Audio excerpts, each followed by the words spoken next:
Assalamualaikum warahmatullahi wabarakatuh. Nama saya Muhammad Fadil Abi Faris dari IF18B. Di sini saya ingin menjelaskan tentang interfacing serial, paralel, dan USB port dari mata kuliah sistem mikroprosesor. Interface. Pembahasan tentang interfacing mungkin akan menimbulkan banyak kemungkinan. Interfacing adalah istilah yang digunakan untuk pengantaran atau antarmuka. Antarmuka yang dimaksudkan dapat berupa antara perangkat keras atau hardware dalam komputer, atau dapat berupa proses pengiriman data melalui saluran telekomunikasi yang digunakan oleh manusia seperti telepon atau komunikasi seluler lain, atau dapat juga diartikan terhadap tampilan sebuah aplikasi yang dapat dilihat oleh manusia. Pembahasan pada bagian ini adalah pembahasan untuk antarmuka perangkat komputer. Di dalam sebuah unit komputer terdapat berbagai terminal. Terminal tersebut dapat berupa terminal serial, paralel, dan USB. Sebelum ditemukannya USB, maka port yang paling banyak digunakan adalah serial dan paralel. Tetapi setelah penemuan USB, penggunaan port jenis ini semakin berkurang. Hal ini didukung oleh keuntungan yang ditawarkan melalui teknologi USB. Serial port. Serial port atau terminal seri adalah port yang menggunakan teknik interfacing secara seri. Dalam teknik ini, masing-masing bit data dikirim secara berurutan, sehingga dalam 1 detik satuan waktu hanya 1 bit data yang terkirim. Lalu data berikutnya sampai semua data yang akan dikirim sudah terkirim. Jenis-jenis serial port. Ada 2 jenis komunikasi data melalui port serial, yaitu sinkron. Komunikasi sinkron adalah komunikasi data di mana clock dikirim bersama dengan data. Lalu asinkron. Pada asinkron, clock tidak dikirimkan bersamaan dengan data, tetapi dibangkitkan pada masing-masing sisi pengirim dan penerima. Keuntungan dan kelemahan serial port. Keuntungannya, tidak membutuhkan banyak jalur, jarak pengiriman jauh, banyak mikrokontroller yang menggunakan SCI atau Serial Communication Interface untuk berkomunikasi dengan dunia luar.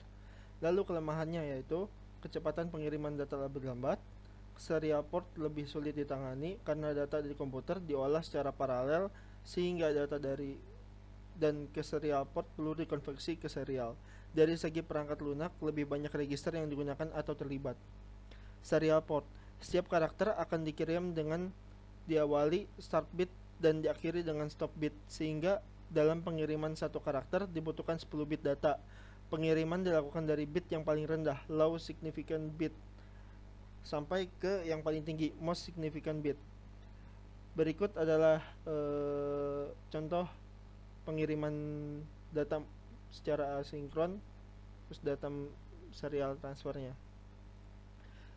Pada komunikasi data serial dikirimkan nilai bentuk kode biner. Untuk nilai logika 1 adalah tegangan min 3 sampai dengan min 25 volt, dan untuk logika 0 sebagai tegangan plus 3 sampai dengan plus 25 volt.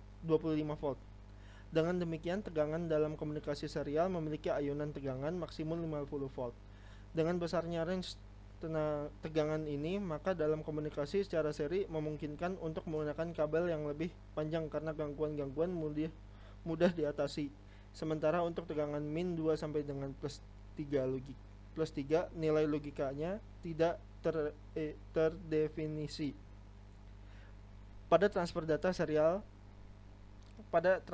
secara serial dikenal 3 istilah berikut ini, yaitu yang pertama simplex. Pada transfer data simplex, transfer data hanya berlangsung satu arah, contoh transfer data dari sensor. Yang kedua, half duplex. Pada transfer data half duplex, transfer data bisa berlangsung 2 arah tetapi tidak bersamaan, contohnya transfer data dengan menggunakan HT. Full duplex. Pada transfer data ini bisa berlangsung 2 arah secara bersamaan, contoh transfer data dengan menggunakan telepon.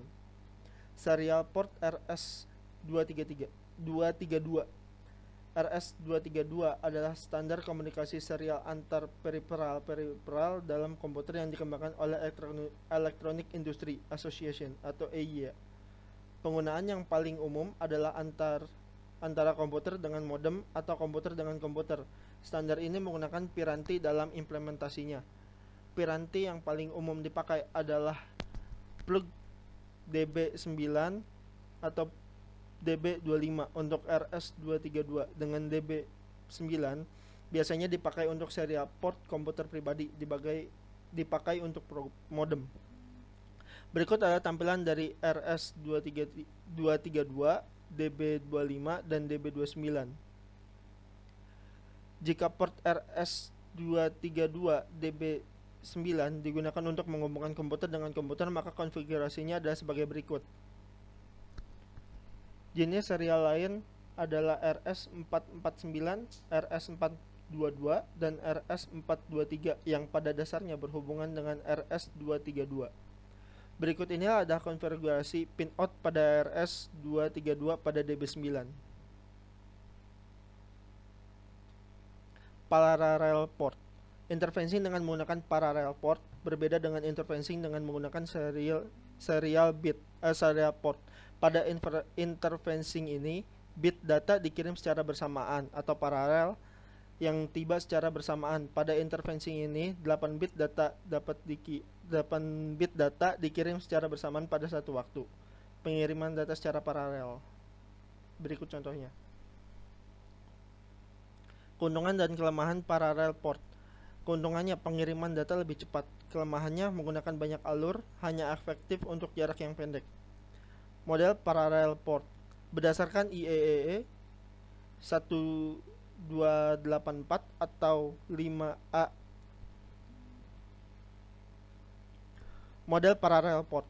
Berdasarkan IEEE 1284 ada 5 mode, yaitu yang pertama compatibility mode. Mode ini adalah mode alur maju, digunakan untuk transfer data dari PC ke peripheral. 8 bit data dikirim dalam detak menggunakan kata compatibility adalah karena setiap terminal paling sederhana harus dapat menangani mode ini. Yang kedua, nibble mode. Mode ini adalah mode alur mundur, digunakan untuk mentransfer data dari peripheral ke PC. Data dikirim 4 bit secara bersamaan, sehingga untuk membentuk karakter-karakter yang dikirim pada sisi penerima harus ditata ulang atau reassemble. Oleh karena itu, mode ini akan lebih lambat. Yang ketiga, byte mode. Merupakan modifikasi dari mode nibble. Pada mode ini, data telah dapat dikirim per byte dalam satu detak. Contoh port yang menggunakan mode ini adalah PS per 2. Dalam mode ini, dalam komputer masa kini, PS2 ini digunakan untuk terminal keyboard dan mouse.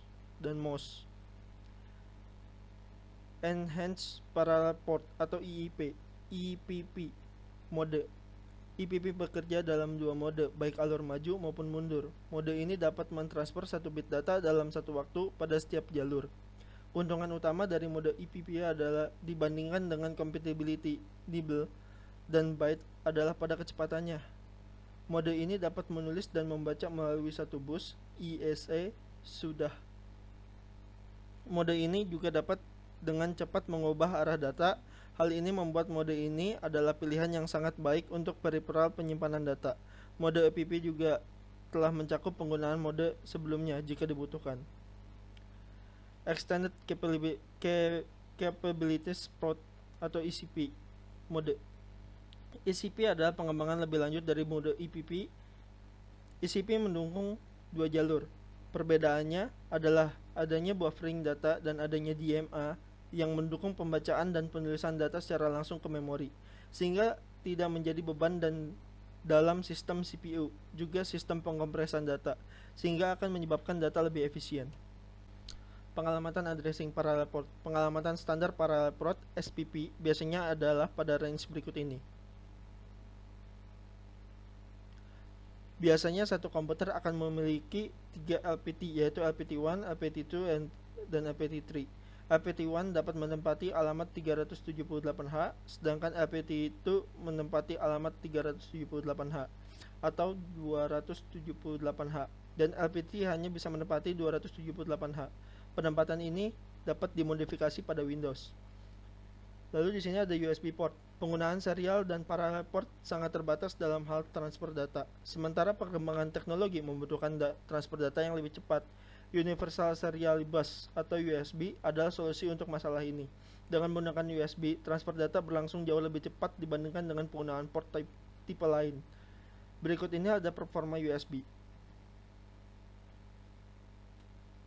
Keuntungan dan kelemahan port USB.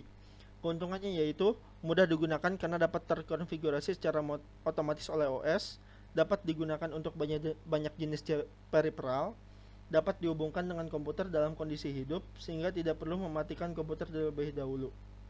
Kecepatan yang berlipat mencapai 5 Gbps untuk USB dengan 4 bus, murah dan mengurangi pemakaian energi. Kelemahannya, tidak dapat digunakan dalam komunikasi peer-to-peer, hanya efektif untuk jarak yang pendek, dibutuhkan hub untuk jarak yang lebih jauh, tidak dapat digunakan untuk komputer-komputer tua karena ketidaktersediaannya port. USB port. Pengembangan Universal Serial Bus pada masa kini telah sampai pada versi 3, tetapi yang banyak digunakan dalam masyarakat adalah versi 2. Masing-masing versi ini sangat berbeda dalam hal kecepatan transfer. Konektor pada USB ada 2, yaitu konektor seri A dan seri B. Konektor seri A adalah tampilannya seperti berikut ini. Lalu konektor seri B adalah seperti berikut ini. Konfigurasi pada kabel USB.